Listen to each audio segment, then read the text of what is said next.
You're watching The Citizen Report, real, in-depth American. Welcome to the Citizen Report, everyone. I'm John DeShannon. Thank you for joining me today. As always, this newscast is real, in-depth American. It's always good to be back here with you. Thank you so much for joining me. So today I wanted to take a few minutes to talk with you about a film that is coming out in wide release tomorrow via streaming on Netflix. It has been released in what is called a limited theatrical release, which is to say it's basically select theaters, not to the broad, everyday, everywhere theater kind of release. The reason I want to talk about this, now first of all, it is kind of in my wheelhouse to analyze films, to really just kind of talk about it because one, I'm basically trained in that to some extent, and also with respect to producing videos, I should say, but also too because I think that this is important, in my opinion, for my audience to be aware of it because those of you who have been around for a number of years, you're probably well familiar with the term predictive programming. And I just want to say here at the outset that this is a Christian newscast, and I just want to say God has not given us a spirit of fear, but of power, love, and of sound mind. So every time we look at something as on its face, it can be, looked at as kind of a scary thing. We can take comfort in the fact that God is sovereign. He is in control. And, we know that in the end times that Jesus does return, for if he didn't, basically mankind would destroy itself. So we know that these existential threats ultimately won't culminate fully, shall we say, because we're basically told that Jesus does, come back. Now, I'm not a biblical scholar on that, but I'm just making a point of saying that in passing because I want to frame this the right way. Now, this film that I'm talking about that was just, it already has been released, but is going to be released to a wider audience actually tomorrow. I'm taping this on the 23rd of October as I'm taping this, and it's going to be released to Netflix tomorrow. Now, the film is called A House of Dynamite, and it's directed by Catherine Bigelow, and she's pretty well known to direct some, like Zero Dark 30. I think Detroit was her most recent credit on, in terms of, I believe she directed it, if I'm not mistaken. She directed this film. And I first want to play the actual trailer. And I'm not going to take it full screen, and there's a very particular reason I'm doing that, and that has to do with copyright. So I don't think I'm in the wrong to play the trailer, but I am going to keep it split screen where I'm in part of the screen. That way there's a stronger case in my favor for copyright fair use in this circumstance. So I want to play this for you, and then I'm going to really get into the notes that I have here about this film. Home. Everyone you love, everyone you know, everyone you ever heard of lived out their lives on a mote of dust, suspended in a sunbeam. Think of the rivers of blood spilled by all those generals and emperors, so that in glory and triumph they could become the momentary masters of a fraction of a dot. In our obscurity, there is no hint that help will come from elsewhere to save us from ourselves. The earth is where we make our stand. It underscores our responsibility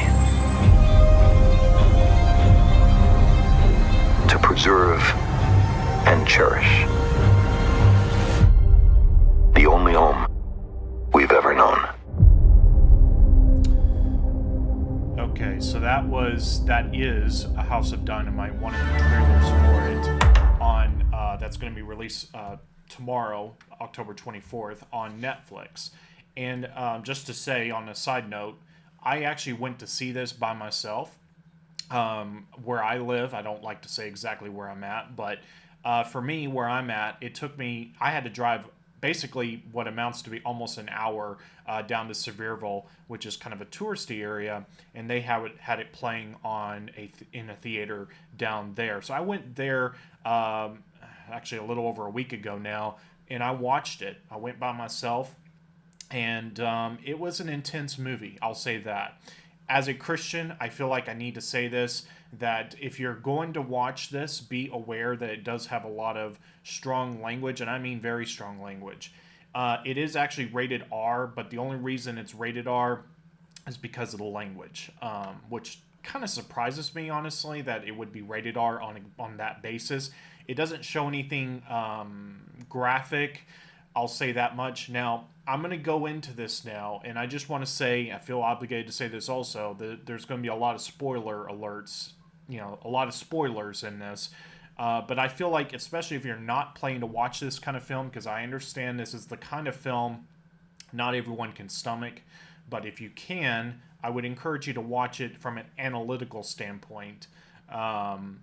And let's get into this. So, like I said, it was released in a limited theatrical release, and that's why I was able to go see it before its broader release on Netflix tomorrow.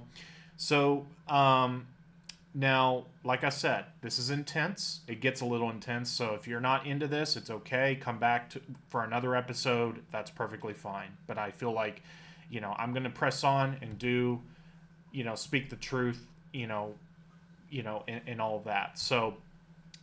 So basically, the film is broken down into 3 parts.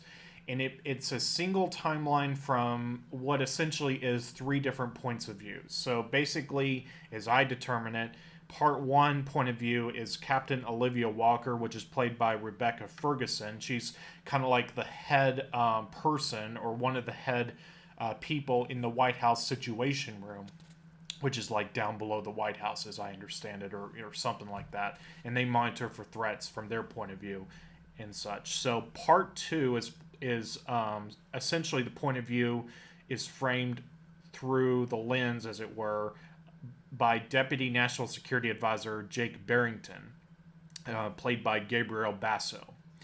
And then part 3 point of view is played by the President of the United States. I didn't catch the name of the character, and I actually took these notes just before I came on. So I wasn't even taking notes during the film, but because I really wanted to fully immerse myself so I could fully understand, without being distracted with taking notes and such. But the President of the United States, played by Idris Elba. So basically the film starts off in Fort Greely, Alaska, and that is one of the key military. It's a very key military post for the United States Strategic Forces. So you have Major Daniel Gonzalez and team. They notice basically an ICBM following its launch, and here's the thing that I found to be really bizarre about this. So I have read the book, listened to the book multiple times now by Annie Jacobson, which I think is one of the best journalist authors out there. And she wrote a book, it was released last year, called Nuclear War, A Scenario. And essentially, and from what I learned from that book, is there is what is essentially a satellite up in the upper atmosphere called SBIRS. And it basically, based on the way that, the way that the satellite is positioned, and it, basically all of that, the way it orbits, it essentially is stationary, roughly speaking, over, basically where it can see North Korea. So it's not like passing through and only getting, once in a while a glimpse of it. It's like constantly monitoring for threats, as I understand. Now, may not be saying that quite precisely right, but that's basically my understanding of it.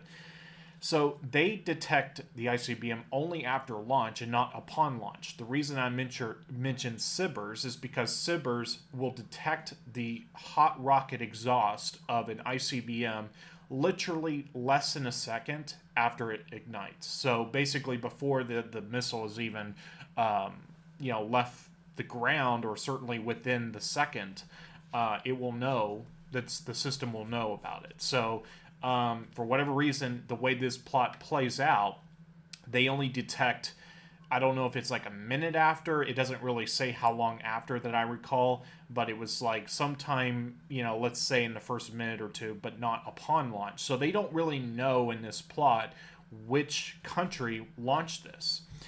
So as it comes out, as it basically emerges, it's determined that there's 18 minutes to launch or to impact, and the impact, and it kind of builds up over a period of a few minutes in the film, but they kind of narrow it down. It's like, okay, it's going to go suborbital. I think they use that word, and then it's like, okay, now we know it's going to be in continental United States, and then it kind of narrows and narrows and narrows before ultimately it's determined Chicago is the city of impact. So the team at Fort Greely launch basically interceptors for anti-ballistic missiles. One fails to launch, the other misses the target. So basically, experts, as well as in this film, they quite literally use the phrase shooting a bullet with a bullet. And you see the SecDef, the Secretary of Defense, which I guess now would be called Secretary of War. He's astonished. He's like, that's what $50 billion buys us. Like, he's astonished that this system failed. And it's not exactly a secret that our intercepting system isn't particularly got a high success rate. I don't know if it's like 60% success rate or something, in that neighborhood. But just as a side note here, Nuclear War, a Scenario by Annie Jacobson. She details how after a launch of an ICBM, so in this case, whoever launched this ICBM towards the United States, once it's launched, it despite popular belief, it cannot be recalled. So what's done is done at that point. So now you have, and again, there's 3 different points of view. So at some point, like 30 minutes or something like that into the film, you see the first point of view sort of play out to its almost fruition. And I'm going to save that part to the end. But you then kind of have it reset from the second point of view, and you have what, as I understand it, Deputy National Security Advisor Jake Barrington. He is basically, he learns of this. He joins the call. There's like this in tandem, a high security communications call with members of Stratcom, the military, and of course the President of the United States. But you also have Deputy National Security Advisor Jake Barrington join the call, and he's like a voice that's urging the president not to retaliate. So at a military meanwhile, at a military base, you have General Anthony Brady, played by Tracy Letts. He's basically a senior Air Force officer at Stratcom, the U.S. Strategic Command, and he's also responding to the call. He's on the call. He's urging the president to retaliate. So you have like this competing, on the one hand, you have like the war hawk in Stratcom wanting the president to retaliate and reminding the president you only have you only have a short amount of time to respond.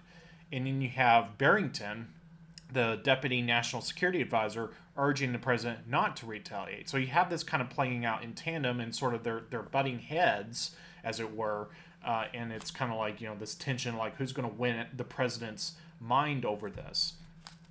So meanwhile, they managed to get NSA's North Korea expert, Anna Park, which is played by Greta Lee.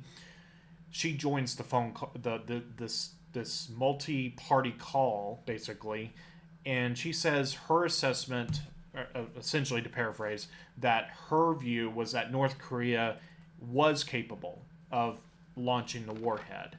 But it's kind of interesting how she was at a Gettysburg reenactment, which is was kind of played not so subtly as sort of a kind of an irony to what's taking place. You have a reenactment of a civil war, and now you have sort of like a civil war between members of this communications call that's trying to get the president to make a decision here.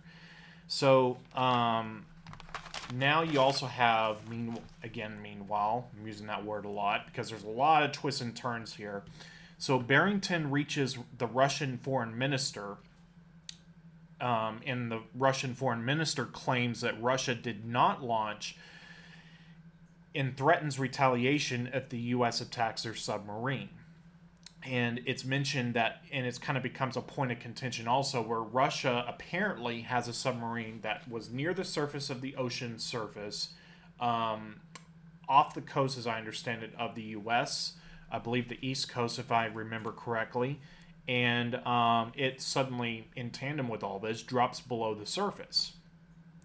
And basically, Barrington uses that as like, okay, get your sub to surface so we detect it.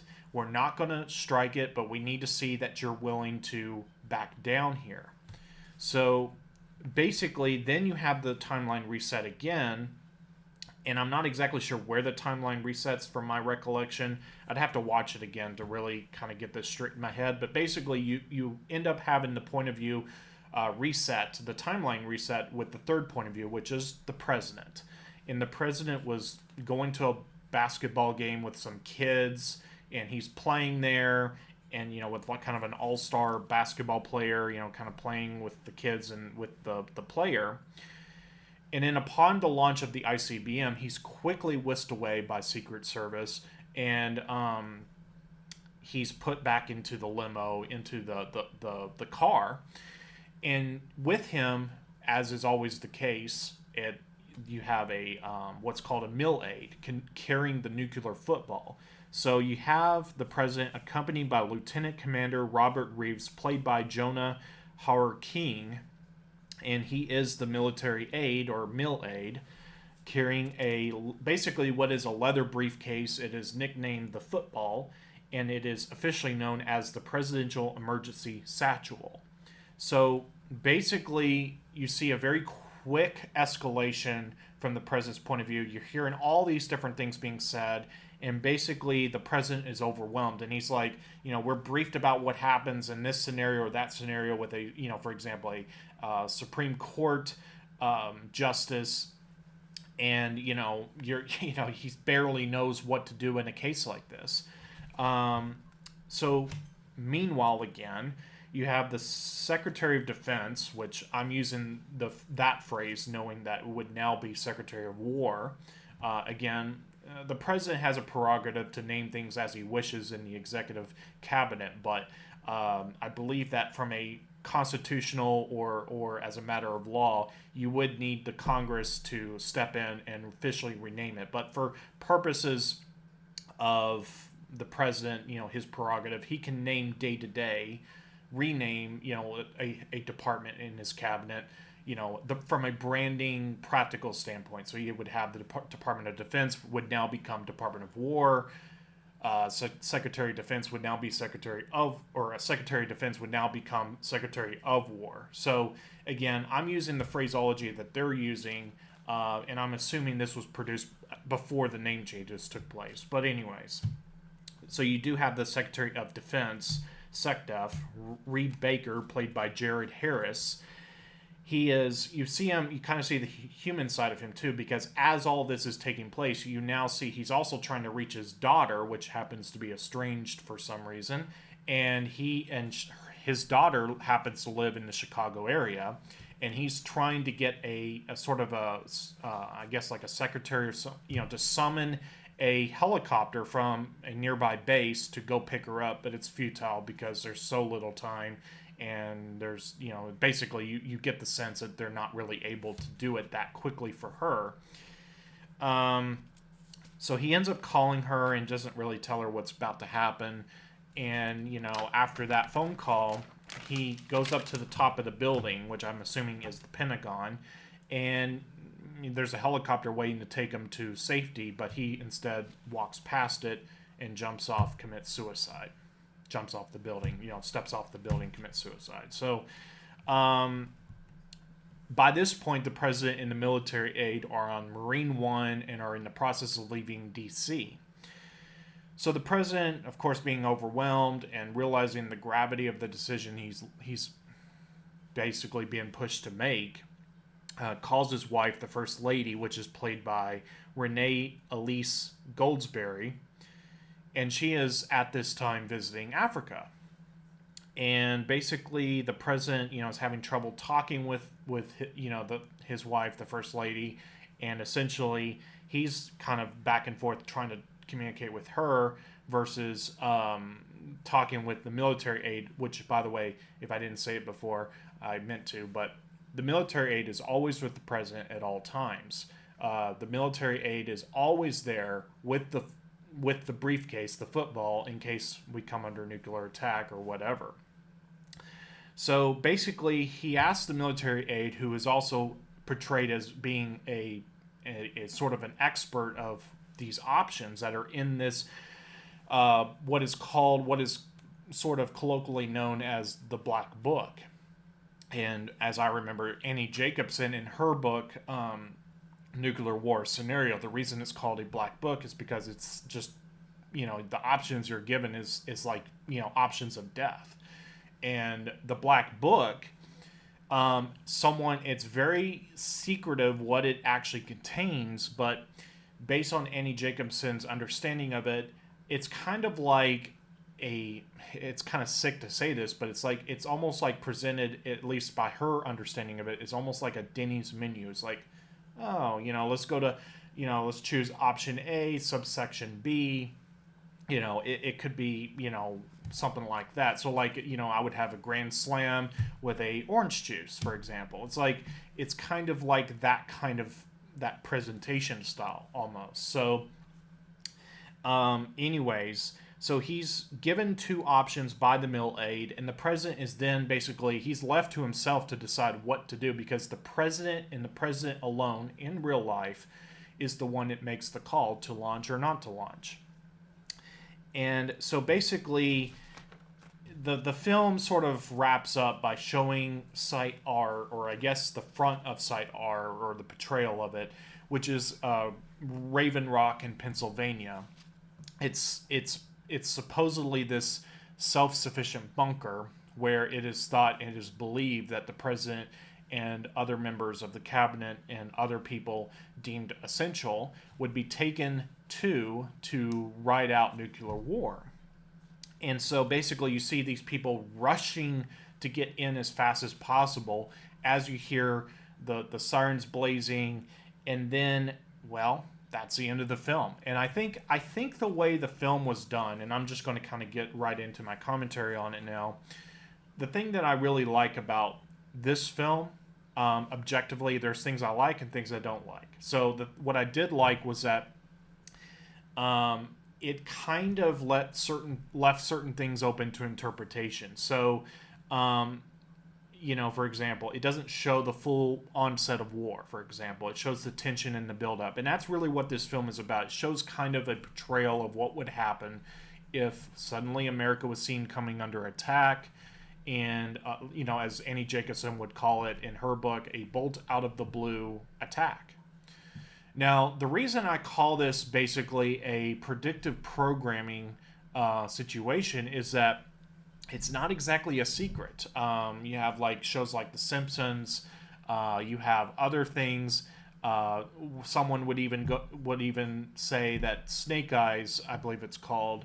I don't have notes readily available, but I haven't watched that film just yet. But that film is thought to actually contain certain elements that play into the recent Charlie Kirk situation. So the Deep State, and I'm not saying Catherine Bigelow as director was in on this. I'm just saying the Deep State generally, it seems, likes to take these kind of things and make it, into like a predictive programming scenario, because they like to say, well, we've warned you. We did tell you what we're going to do. And so, or try to do at least. And so now I held off on saying this, but basically at the end of or I think it was the end of part 1 of the film, it showed a computer screen, and basically the time zeroes out, and basically it shows it, basically on screen. It doesn't show the missile, but it shows like the location it's tracking, or it's tracked to be at. And it's basically the bullseye's over, comes over Chicago and then disappears. So one could infer that is to imply that, yes, the nuclear bomb does hit and detonate over Chicago. So I would just say again, we're not to watch this and become fearful and all that. And if you've managed to stay with this as long as you have, I trust that it's not because you're going to take this and live in fear, but we need to understand what the deep state is trying to do. And I would take it one step further. I'm not so sure that it would be as simple as America coming under attack if something like this actually were to try to be played out. As I recall, the map shows when the missile is detected, its trajectory is basically, it's kind of shown to be somewhere around the point where you have the border of China and North Korea, and basically it's it's very strongly implied that it's North Korea, but they don't really know. And that's kind of the insanity of all this, is that, first of all, from Annie Jacobson's findings in her book, despite popular belief, we don't know when we detect an ICBM. An ICBM, strictly speaking, is its full name is Intercontinental Ballistic Missile. It is not known if it actually it's armed with a nuclear warhead. They don't know that. So you have a trajectory, you have something detected, it's coming over to hit the United States. You don't know if it's nuclear or not. So I think it was also interesting the way they portrayed Russia in this case. That you have the foreign minister. It's not very overtly stated, but it is kind of left to your imagination as to whether Russia was quote unquote in on this or not. It is interesting that they portray the submarine as that it did dip below detection, because below the surface of the ocean is near to impossible to detect. And so the ocean is like a cloak. So if you dip below the surface, it's very, very difficult, if not impossible, to even know there's a submarine down there.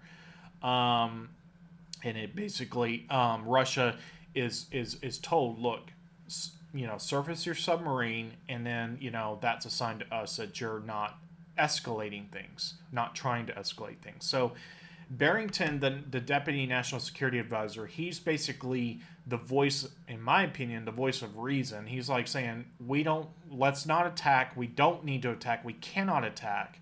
And basically, I think that if something were to actually take place in real life, which I don't think is actually going to happen, I don't think anyone is insane enough, because to launch is, when you have the nuclear doctrine of deterrence basically means that if you were to launch, you are assured that you're going to have the full force of the United States, or if it's the United States attacking, it would be the other part, which would most likely be Russia. Basically, you're assured if you attack, you're done for, basically.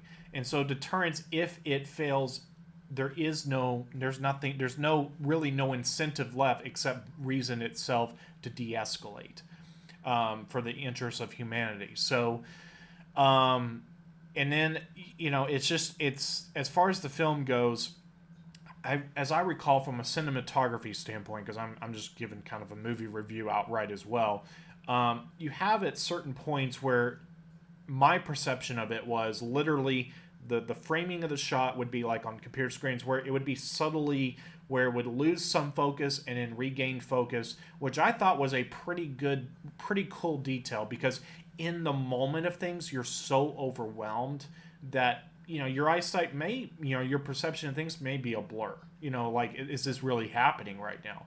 And it didn't happen a lot, but I noticed it happened a couple of times at least in the film, and I thought that was a pretty good detail to include there. So overall, it's not a pleasant film to watch, but it is a good film in that it doesn't actually show a nuclear detonation. It doesn't actually show something like that or the aftermath. It doesn't show that, but it does show the tension, the buildup, and an implied outcome, so to speak. So it doesn't fully...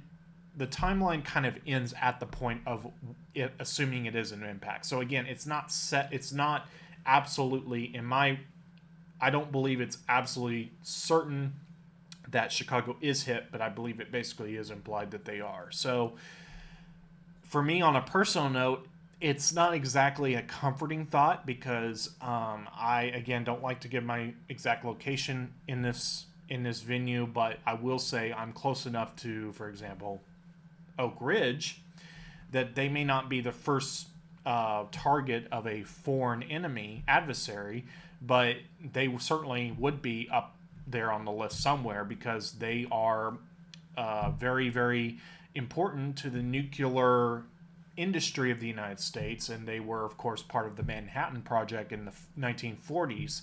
And it is what it is. And then I would just also say again that if this were to play out in real life, I'm not so sure that it will truly come from someone like North Korea or even Russia. Could be wrong about that, but we have certain other people, certain other groups that might want to cloak and disguise themselves, pretending to be one instead of the other to get us into war. So I don't believe personally, my current beliefs is that we will not see this actually take place. But I'm just, I thought I would just come on today and kind of detail this film and analyze it and just really, sort of provide my, some insight into this. And I would encourage my audience, especially if you stuck it out this far, let me know down in the comment section what you think about this.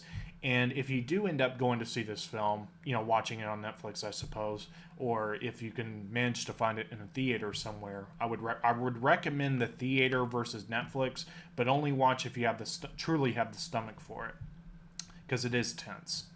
But let me know what you think about this and what you think about this, especially from a predictive programming standpoint.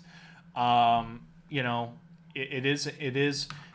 Predictive programming is open to a lot of interpretation, and I would just say this film definitely fits the profile of something that could be predictive programming. Now, I'm not saying again that this will result in nuclear war. I'm not saying we're actually about to see that happen, but I am saying it is interesting that they come out with this film now, especially in light of China, Taiwan.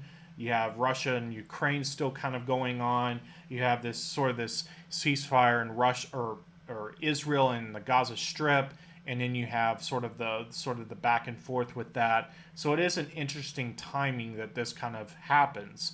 So again, we don't live in fear. God's not given us a spirit of fear, but of power, love, and of sound mind. It's very, very important to keep that in mind. So, put your trust in Psalm 91. He who dwells in the secret place of the Most High will rest in the shadow of the Almighty. I may not have quoted that exactly right, but basically trust God for his protection no matter what happens. So I think that's it for me on this episode. God bless each and every one of you. Thank you so much for tuning into the Citizen Report. Really do appreciate your support as always.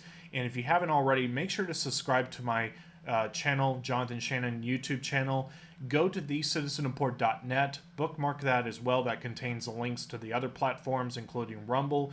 Go to Rumble, keyword search The Citizen Report, so you can stay subscribed in case YouTube ever decides that I'm, not welcome at all on their platform. So that could happen anytime. So make sure you have a backup way, which is Rumble, and that way you can stay in touch in case something happens to my YouTube channel. So God bless each and every one of you. Thank you so much for watching the Citizen Report, and I'll see you back here again next time. Have a great rest of your day, everyone.